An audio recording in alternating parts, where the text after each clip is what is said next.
Hey everyone, welcome back to this week's episode of Journey Forward with Joree Rose. I am so glad that you're here, and I am having so much fun playing with you guys who are in their Journey Forward community. If you're not in it but want to be, check out the link in the show notes or go to my website, joreerose.com. Under the podcast tab, there is a link to join the membership. And what do we get to do there? We get to deepen the conversation around these episodes. We get to be guided in weekly meditations, which is the absolute foundation of any healing or growth transformation journey you may be on. And we get to be in conversation around what does this mean to you, and where are you getting stuck, and how can I support you in deepening awareness of where you're stuck, and actually, most importantly, how to get unstuck and stay there. If you're just tuning in this time around, I am really showing up at this iteration of the podcast, but not only the podcast, this iteration of my life as probably the most aligned, the most healed, the most authentic, the most happy, the most fulfilled, and truly the most abundant that I've ever been. And I'm not saying that to brag, and I'm not saying that to sound show offy in any way, because the path to get here has not been easy. And in fact, it's why I had to take the hiatus from the podcast to begin with. And I wasn't even sure I'd ever come back to it, because I had lost so much of my energy, so much of my spark, so much of my motivation, my inspiration, my drive, my creativity, all of it. It was completely zapped. Like I was existentially exhausted. And part of that exhaustion, because I was in the midst of a very deep spiral in a few areas of my life. And it wasn't digging my way out of it. It truly was growing out of that spiral, developing the self-awareness, developing the deeper insights, developing the practices, the tools, doing the shadow work, really looking at my blind spots from where I thought I was aware or healed or aligned, and continuing to confront that, to look at myself in ways I never had, to have self-compassion for myself in ways I never fully practiced. And I really kind of got cracked open. And the impetus for this was my breakup with John, of which I did not want the breakup. And I fought really hard for it. And we ended up really saying, all right, to heal and to grow means doing our own work in a way that is different than ever before.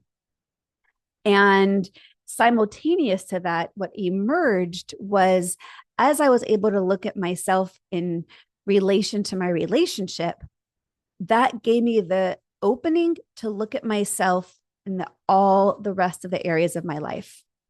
And while that felt really empowering, it also pretty much put me into another massive spiral of pain and ultimate transformation, in which I not only truly found my voice, but enacted my voice and boundaries that gave me the permission to be me in a way I never had experienced, to heal things I didn't think possible. So I share this with you because I thought I was a good role model for Journey Forward before, but I am currently the most aligned role model I could be for you.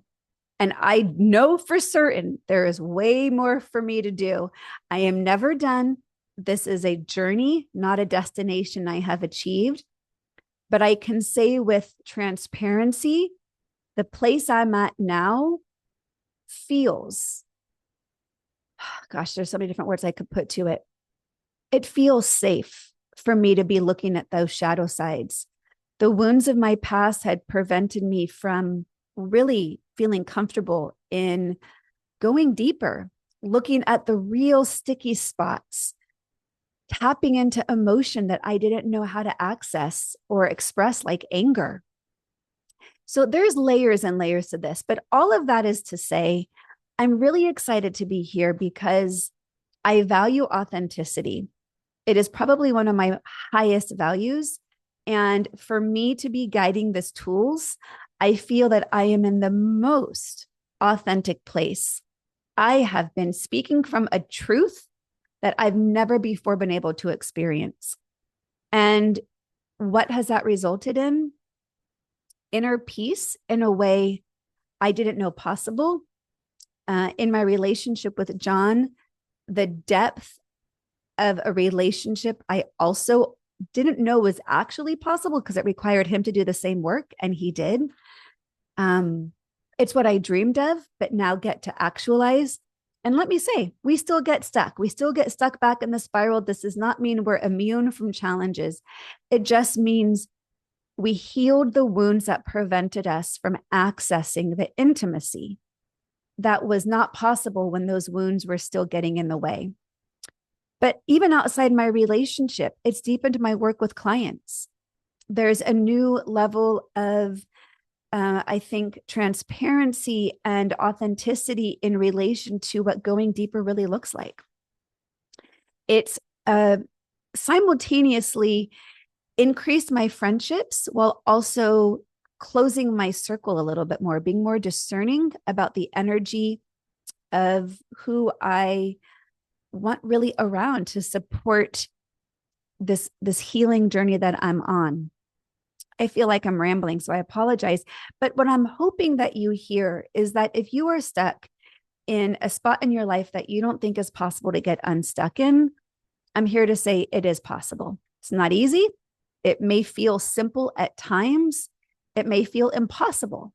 But what we're looking for is a 1% shift over time that's going to grow into the direction you desire to be. About 2 years ago, I went on an Abraham Hicks cruise, and it was an amazing transformative experience in a variety of ways. And one of the things that I really got out of that cruise was the reminder, because I already had the belief, the reminder of our own energy and the energy that we put out, and also, as importantly, the energy we put out, the energy we're surrounding ourselves in. Because oftentimes what I saw this with myself, I see this with clients. We can be doing all the right work, but if the energy around us is not supportive of that healing journey, it can feel like it's getting undone. So this is just a reminder to be mindful of the energy of not only that you're putting out, but that you surround yourself in, because that's a really important component to maintaining your growth, to maintaining your access to your tools, because that way you'll be supported in expressing them. But also the energy of the people around you can fuel you, can inspire you. And this is also why I am so excited to be creating this community around the podcast. My hope, my vision, the clarity of what I see is women coming together to be that energy, to support, to fire up, to fuel, to create the momentum so you can continue to be on the journey that you're on, whatever that looks like. And when you get that in community, it feels more accessible, it feels more possible. And I'm here for that, because that is amazing.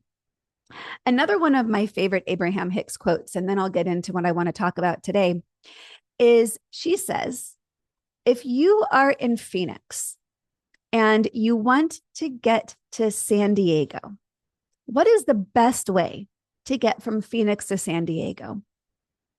Well, you might think you could get into an airplane.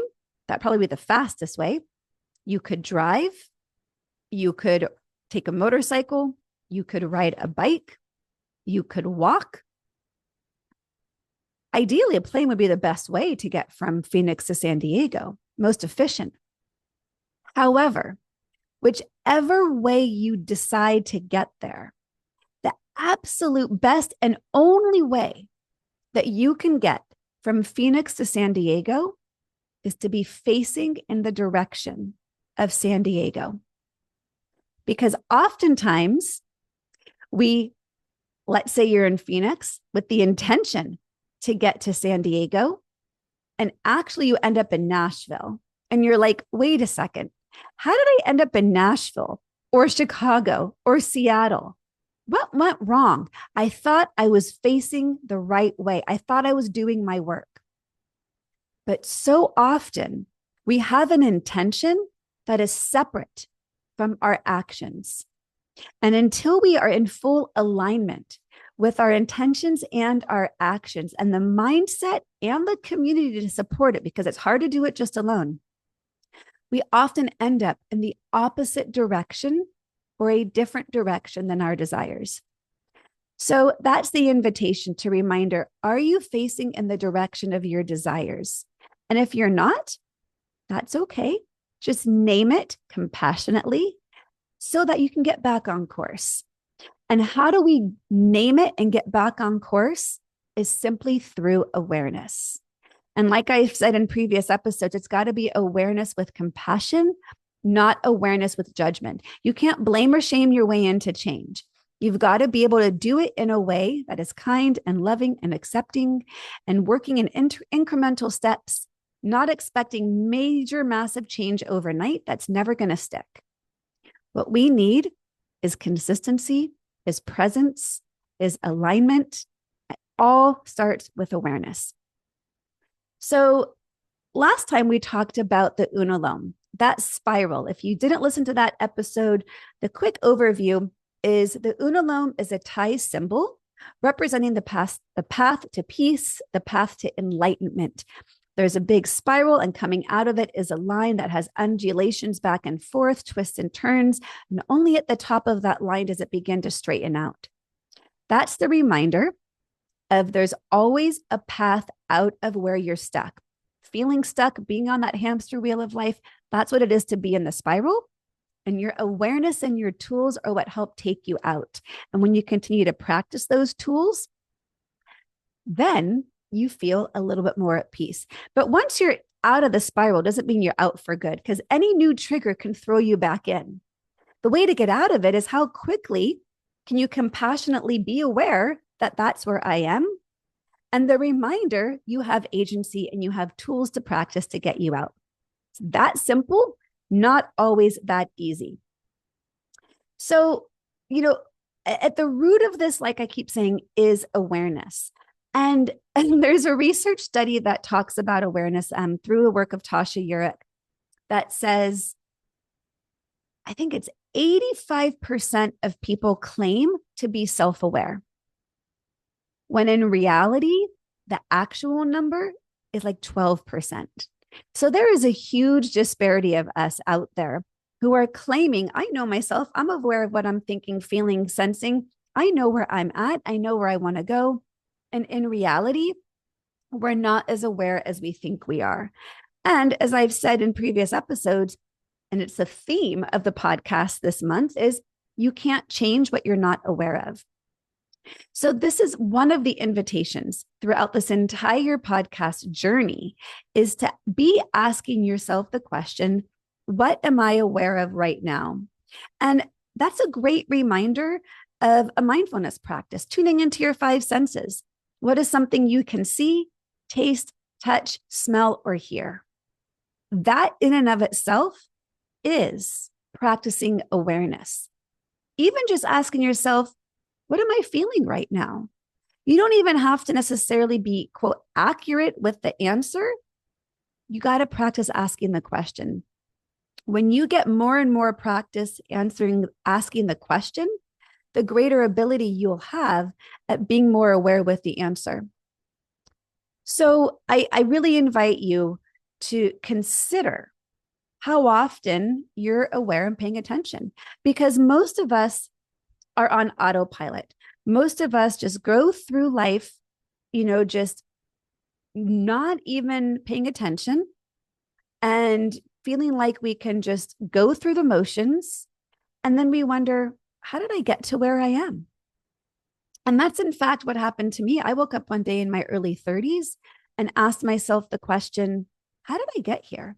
I didn't remember consciously making the choices to get to where I was. I was like asleep at the wheel. I was just doing what was next, what was next, what was next. I thought I was being aware and paying attention, but I don't think I actually was. I mean, think about it. How many of you drive places? Maybe it's to work or to the gym or your kid's school, wherever it is that you go frequently.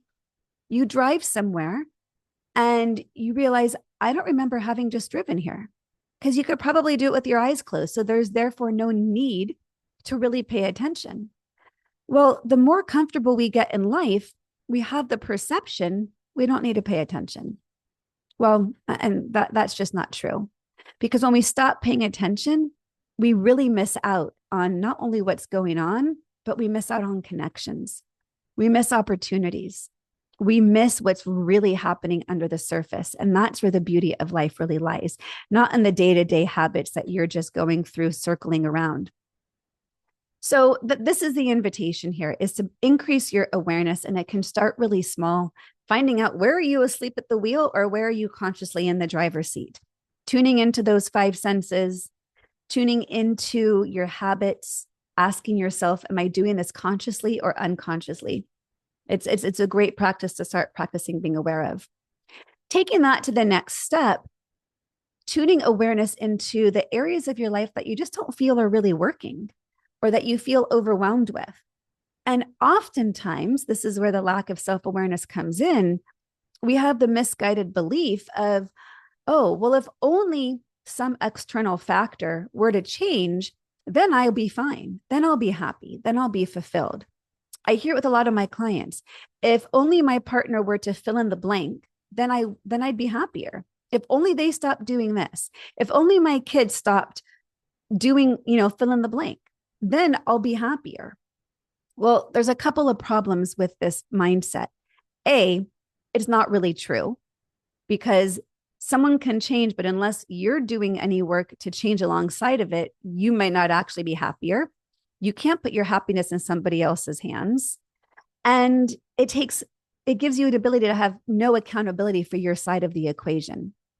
So if you find yourself saying things like, well, if only, I'll be happy when the politics settle down, or the stock market is no longer volatile, or when, I can retire, or when I lose 5 pounds, or when my husband's more present.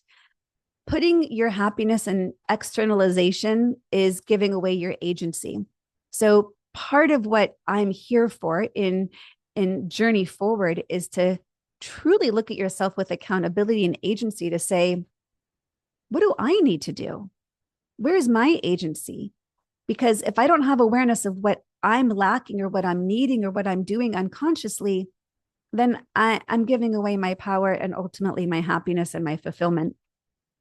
So it's, a matter of looking at ourselves. But sometimes there are consequences to growing and changing, right? So as we increase our awareness, it might challenge relationships. It might make us realize, oh shit, I don't want to be here anymore. Maybe that's a job, or a town you live in, or a relationship you're in. Maybe it's realizing there need to be much bigger changes than I was willing to pay attention to. And in fact, that's often why people don't increase their awareness, because with awareness comes accountability. With awareness comes responsibility. Once you are aware of what you become aware of, you kind of can't not see it anymore. And that can be a really, really hard place to be, which is why I think many people are afraid to go inside in any kind of healing journey, because they're afraid of, what am I going to find there? It's like the genie in the bottle. Once it's out, I don't think it can go back in. And then what? I don't know what to do with that. And that can be a really, really scary place to be. And if you're not afraid, and if you are currently unfulfilled in some area of your life, it truly is the only path to finding fulfillment, because we can't change without looking inside. So there might be some natural consequences to growth and change. And while that's hard, that is also okay. Because I'm a firm believer in what's meant for you will find you. And, when John and I were going through our breakup and I was completely distraught and just felt derailed, I asked myself two questions. How would I respond differently if I knew this was in service to my highest self? And how would I respond differently if I knew this was all in divine timing? Because I had to surrender control. I had to surrender attachment to an outcome to recognize I'm being faced with something big and it's happening for a reason. And I can go under a rock and blame him and not learn from my piece of what I need to grow through this. Or I can go inside and do the journey inward as I did, as we did together, and come out the other side. But sometimes that awareness might have natural attrition of people in your life, and that's okay. I've guided people in very deep spiritual work in which they realize they need to shed relationships that are either toxic or that support old habits or narratives that they've outgrown. But you can't continue to grow in the same environment that caused you the problems. Something's got to change.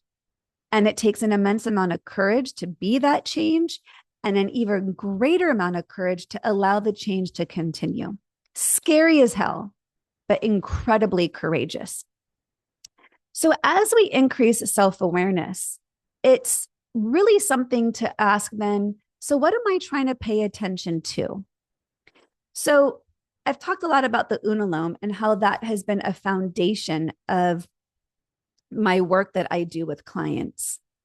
And I remember one day, years and years and years ago, early on in my practice, I was sitting with a client and I recognized a pattern that they kept getting stuck in. And I realized as I started to kind of draft a little diagram of this pattern, that it was a familiar pattern I saw other clients getting stuck in as well. That there was some trigger in their life, and this trigger, whatever it might be for you, whatever details are happening in the moment, led to a certain thought. Thoughts like, I hate this, or I can't do this anymore, or why me? Why this? Why are other people having an easier time? So there was some judgmental or frustrating thought associated with this trigger. And then there often seemed to be a sensation in their body that was a result of thinking that thought. And by the way, one of my favorite quotes is, a belief is a thought you've practiced. Yeah, think about that one. That's really powerful. So we have a sensation in our body, a physiological response to a trigger and to a thought. And then we have an emotion that comes up for us that might feel like sadness or anger or shame or embarrassment or guilt or frustration as a result of this trigger and the thoughts and the sensations it produces. And those thoughts and those sensations and those emotions that we feel from this particular trigger that you might have in mind as an example you could be thinking about causes a reaction in us because I don't want to have to deal with it, but I don't like it. And I'm either just going to go back on autopilot, or I'm going to go into just fix it mode and spiritually bypass the problem, or I'm going to externalize the blame onto somebody else, or I'm going to deny it's there, or judge it, or resist it, or pretend it doesn't exist and pull it on, push it under the rug. And when we go into those reactions, guess what happens to the original thought? It gets bigger. And then that sensation, like your tension in your body or your tightness or the pit in your stomach, that's going to grow.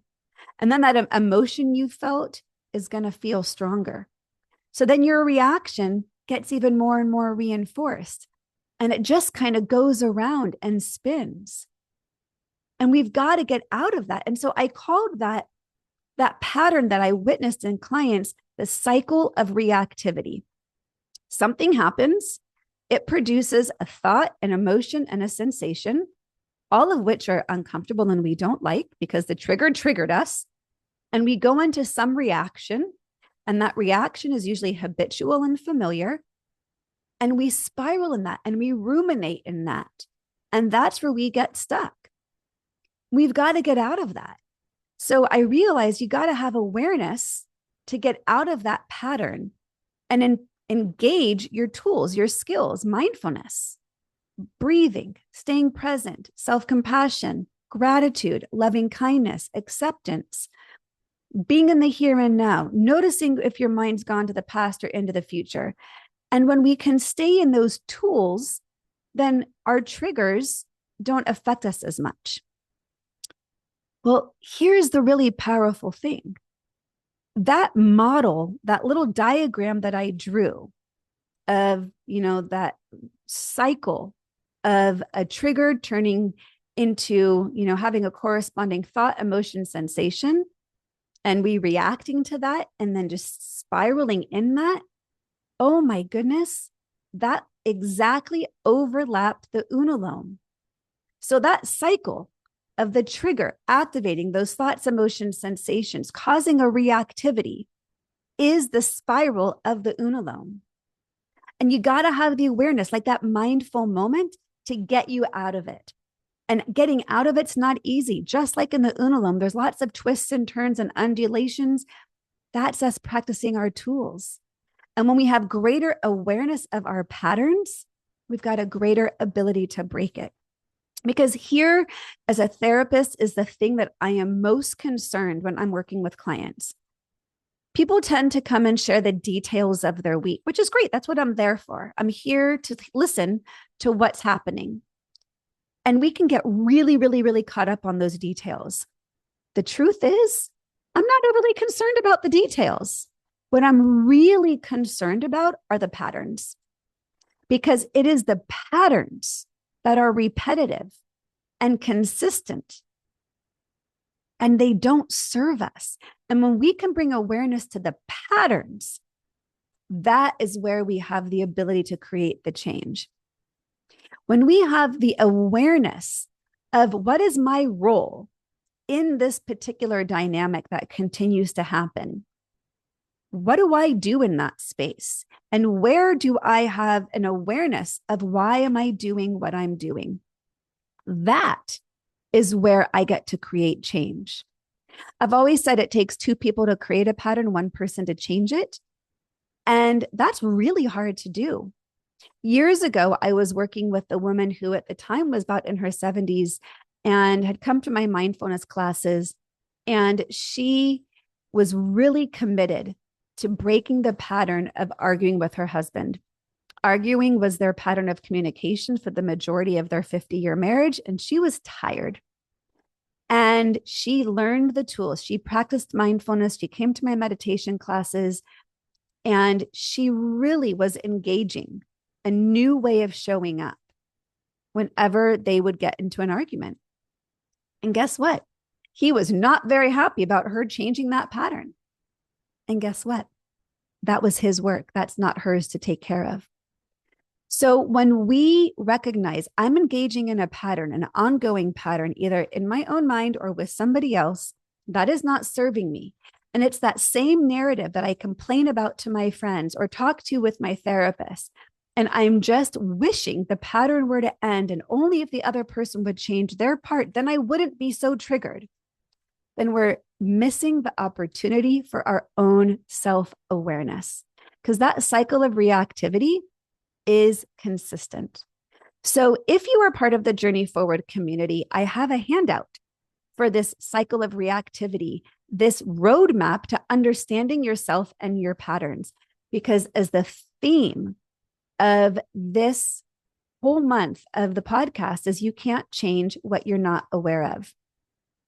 So if we want to change our habits, if we want to change our reactions, if we want to change our dynamics that keep throwing us back into the spiral, we got to have awareness of what those habits even are. When we have greater awareness of that, we recognize it when it shows up in real time. When we don't have awareness of it, we miss it and we continue to externalize or we continue to play victim. And I'm not saying that if you do that with judgment, it's a habit because it's easier to complain about what's going on around you than to look inward and saying, I'm going to do something different this time. And we have a lot of resistances as to why I don't want to do something different. We'll talk more about that in the next episode. So for right now, I invite you to consider, what are your habits? What are the patterns in which you have consistent thoughts, sensations, and emotions, and patterns of reactivity that throw you back into the spiral? In the handouts that are going to be in our Facebook group or emailed out if you're in the Journey Forward community, you'll see that I give some samples. And I also want to say, in the sample, I show that thoughts come first. But in reality, thoughts, emotions, and sensations happen almost simultaneously. It's simply our nervous system being activated. It's that sympathetic nervous system turning on, and it's a biological response for our, the chemicals and hormones in our bodies to prepare us to run or fight the bear. So in my sample, I have thoughts showing up first, because usually I see this in clients. Whenever a situation arises, the thought of, oh, here I go again, comes first, or some variation thereof. Thoughts might not be your first stop on that pattern in that cycle. I tend to see thoughts showing up first, leading to a discomfort in the body. That's also that physiological response of being in fight, flight, freeze. And then an awareness of an emotion as a result of what we feel in the body. It can go in any order. Maybe when you're triggered, you have an emotion like anger come out first, the thought of, I hate this person, and then you get a pit in your stomach. Or maybe the sensation arrives first. Maybe you first notice tension in your shoulders, and then you have the thought, oh God, I'm so stressed. And then you have the emotion of overwhelm come up.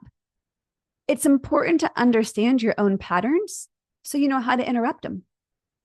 So this can be applied to anything. But when I had the realization that it mirrored the Unalome, I was like, oh my God, this is everything. This is the result of all of the culmination. It felt like this very spiritual alignment of the root of my work, personally and professionally. And I'm here to share that with you today. So I hope that you found this meaningful and helpful. Having labels to put to things is really helpful, and how we name what's going on matters. So I also invite you to shift into more neutral language, like being in the spiral and saying, I'm in the spiral versus I'm so fucking pissed. There's different energy attached to the emotion of those labels. And we're looking to label it more neutrally so that way we can not get triggered in our own naming of what's going on. That's an important piece. So if you found this helpful, I would love to hear some feedback. If you're in the Journey Forward community, go into the Facebook group and share what you thought about this episode, what's coming up for you. We will definitely have conversation about it. I come in every week in that Facebook group to share some behind the scenes of what went on for this episode and why it's important to be talking about. I'll respond to your questions or comments in there as well. And we'll definitely go deeper on this in the month-long training if you are in the tier 2 level of the Journey Forward membership. And if you're not, and you just want to take this and work on your own, I would still love to hear feedback. Message me through Instagram or send me an email. You can connect with me through my website. I would love to hear how these changes and awarenesses are impacting your own journey. And maybe perhaps you're sharing it with your friend or your partner, because the more we can have common language to name what's going on, it's really helpful and supportive in understanding how to talk about it. If this episode was inspiring to you, I would love for you to share it with a friend, or go and give a rating or review so we can inspire more people to journey forward, have the tools and the resources and the community to support them on that journey. I would be so grateful. It has been my favorite thing to talk about is how to get unstuck, because I think it might be the most self-serving, because it is what I have felt the majority of my life. And I feel that I'm not alone in that. And so when I get excited about frameworks or tools or practices that have really impacted and supported me, I'm really excited to share that with you. So I hope that you found this helpful. You can't change what you're not aware of. We're in the practice of increasing awareness. And just by listening to this today, you've already done that. So thank you so much for tuning in. I look forward to continuing to journey forward with you.